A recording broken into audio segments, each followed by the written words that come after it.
Hey, check out Zebrawood. This is such an awesome wood. And to show you what you could do with it and to get you amped up to try it, maybe one of your projects, we're gonna build this table.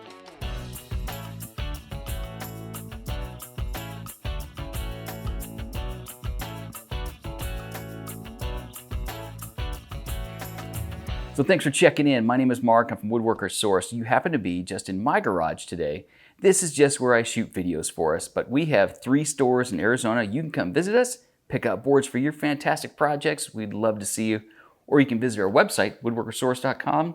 You can pick out wood right there and have it shipped right to your door real easy. Anyway, back to Zebrawood. So when you first see this stuff, you're gonna look at it and go, my goodness, is that natural? Is that real? And the short answer is yes. This is how the tree grows. It just grows with these alternating stripes with like light cream color, a dark hazelnut. So at the sawmills, when they've got logs that are ready to be cut up into lumber, what they'll usually do is quarter saw it. And that really takes advantage of that natural striping in the wood to get you boards that look kind of like zebra fir. Zebrawood is such a fascinating wood. It's so thrilling to just flip through boards and let your imagination go wild with the possibilities of what you might be able to make with this wood.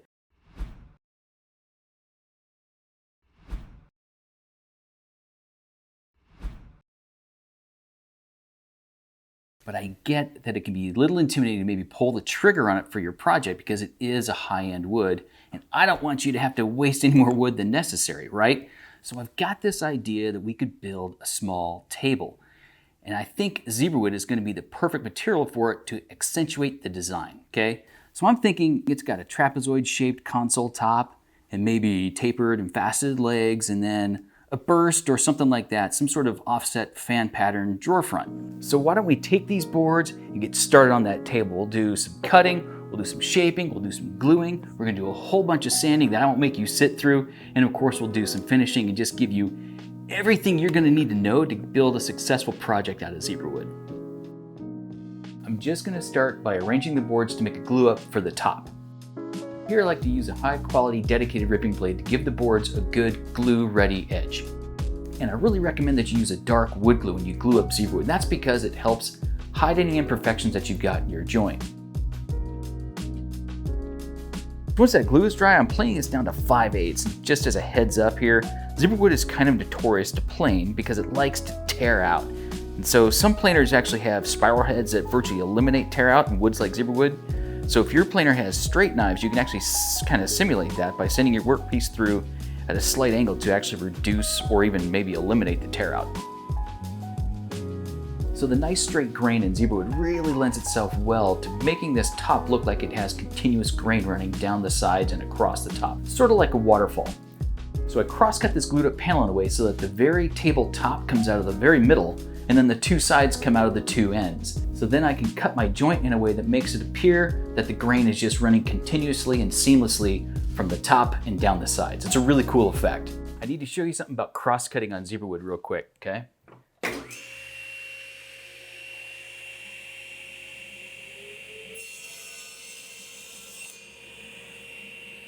It likes to splinter when you cross-cut it. So a couple things you gotta do. Use a better zero clearance insert than that, okay? So it backs up the cut, and then put a good clean fence on your miter gauge. Now watch this, okay?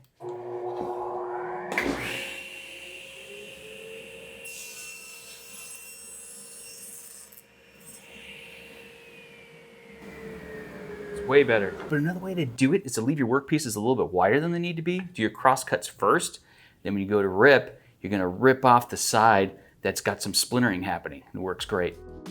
In order to achieve the trapezoid shape to the design, I needed to cut the angles at 40 degrees, but you're limited on a table saw to anywhere between 90 degrees and 45 degrees. So I had to run this vertically in order to achieve that angle. And it's actually pretty simple to achieve by just clamping a board to the workpiece and to let it slide right on top of the fence. That makes the cut steady and safe. And just for a fun little design choice, I added just a slight bevel to the front edge of the table.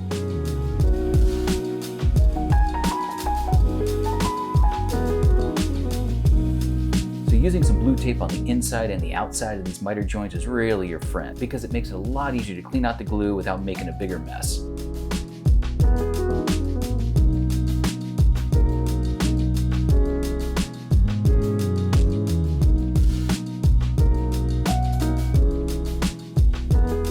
I did have this small defect end up right in the corner joint of this table, but it was really simple to fix. All I did is just cut a little patch from some matching wood, traced it over the offending area, hogged out what didn't belong, glued this in place, and then just planed it and sanded it smooth.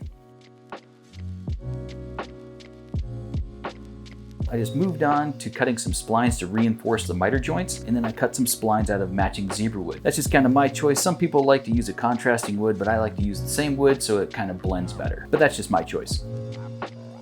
Just kind of an unfortunate thing about wood in general is that you can end up with little hairline cracks here and there that you just gotta fix. This ended up in the front edge of the table, but it was really simple to make go away. I just filled it with some CA glue and cured it real quick with some accelerator. And by the time I sand this and finish it, the only people who are gonna know it's there are you and me. It'll virtually disappear to the naked eye. So to make these table legs, I actually glued them up from stock I had on hand so I didn't have to go get thicker material, but these ended up at about 1.5 inches thick.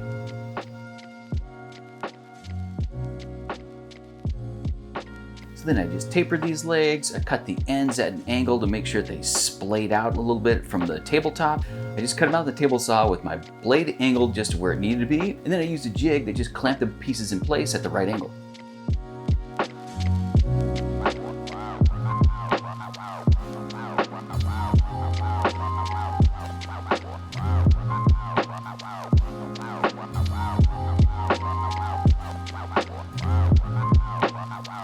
All these facets and sides that were cut on the table saw have a lot of saw marks left on them, and this is where a cabinet scraper really comes in handy. Just a little bit of scraping and those marks just totally disappear.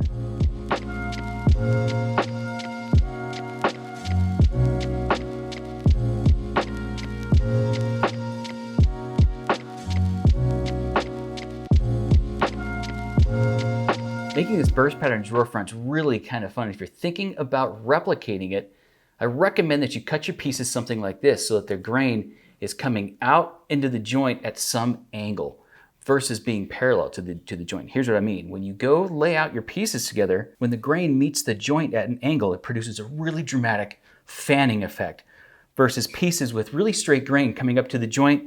It really kind of ruins the effect. So once we got all that figured out, we just used my straight line jig with these adjustable stops on there to set the various angles and clamp the workpiece in place and just make cuts until I was happy. So the big trick here is how in the world do you glue this thing up? So what I did is I used a scrap piece of plywood. I got my pieces arranged the way I wanted them. And then I brad nailed some blocks in place to hold them so that I could clamp up against them.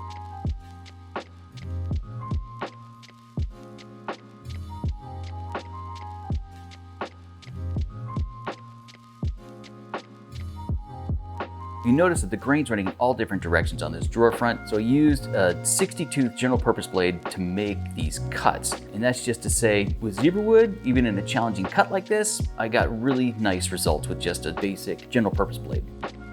Now to cut the drawer front to a good fit, I just start by estimating where I need one of those corners to end up. I just make a tick mark right there, and then I go back to the sliding T-bevel, record the angle, and set it on that tool, and just bring that over to the drawer front and mark where I need to cut. And then using the angle that I set on that sliding T-bevel, I just bring that over to my miter gauge and set it up so it makes that exact angle. And then doing the other side is just really simple. I just take the drawer front, hold it in place, mark the other side real quick with the pencil, finish off the line with the sliding T-bevel, go make the cut, and then I cut it a little bit fat on purpose, and then I'll make really slight gradual cuts until the drawer front fits just perfect.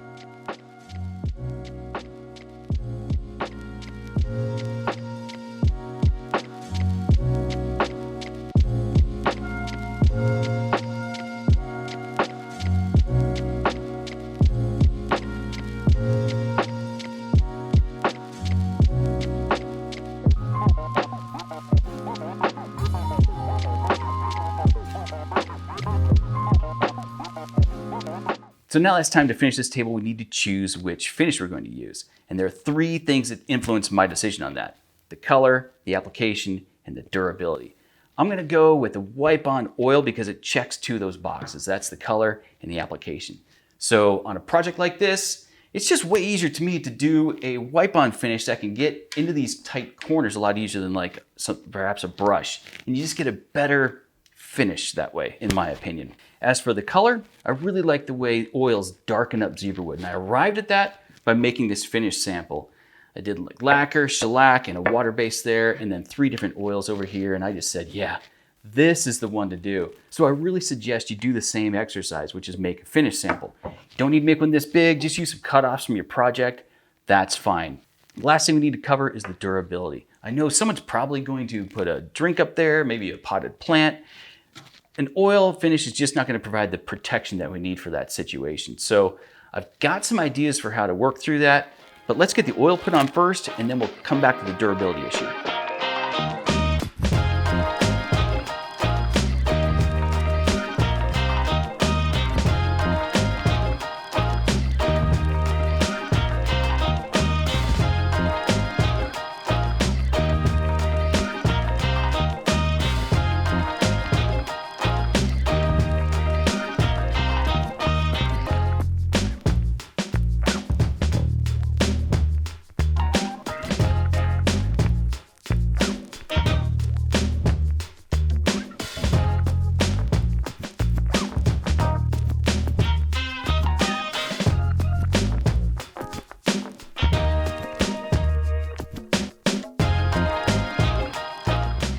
Now that I've waited a week for this oil to dry, I'm now ready to apply a harder top coat finish to just the top. And here's what I'm going to use is this flat sheen water-based top coat. The flat sheen is going to help it blend or match really well with the oil finish on the legs. So it really won't clash. It's going to look okay. Plus this finish is just a really good tough top coat that's ideal for a tabletop. So I think I'm going to get the best of both worlds here. I'm going to get the color I want thanks to the oil, and I'm going to get the protection I need with this. Now, one thing you might be wondering is, can you actually apply a water-based finish over an oil? And you can if you apply the oil, let it dry, and then apply a quick coat of de-waxed shellac. So that seals off the oil and gives a water-based top coat something to actually stick to. Plus the de-waxed shellac actually prevents the water-based finish from raising the grain here. So it makes it a lot less frustrating to get a good smooth finish.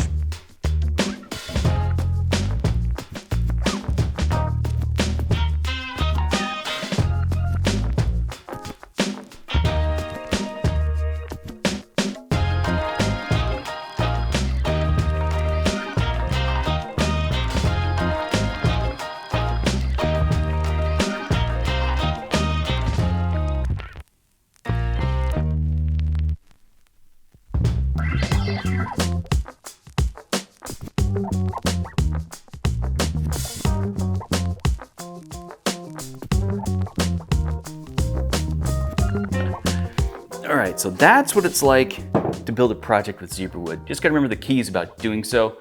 Back up your crosscuts to reduce the splintering, plane at an angle if you're gonna plane it. That'll reduce any chip out that could happen in that grain. I really recommend using dark wood glue if you're gonna glue it up. Plus, you should have around some CA glue to fix little hairline cracks. There was one right there. Only you and I know about it now because it's hiding now. And then have around a cabinet scraper or card scraper. That'll help you clean up the saw marks and stuff like that. Oh yeah, one thing I didn't do was tell you about the handle. So that's curly maple and so is the drawer box. I thought that makes really nice contrast with the darker Zebrawood. Anyway, now I hope you're inspired to try out Zebrawood sometime. Again, my name is Mark, I'm Woodworker Source. We sell woods like this to people like you. We'll ship it right to your door if you want to. So come give us a visit, check out our website. Thanks for watching, appreciate it.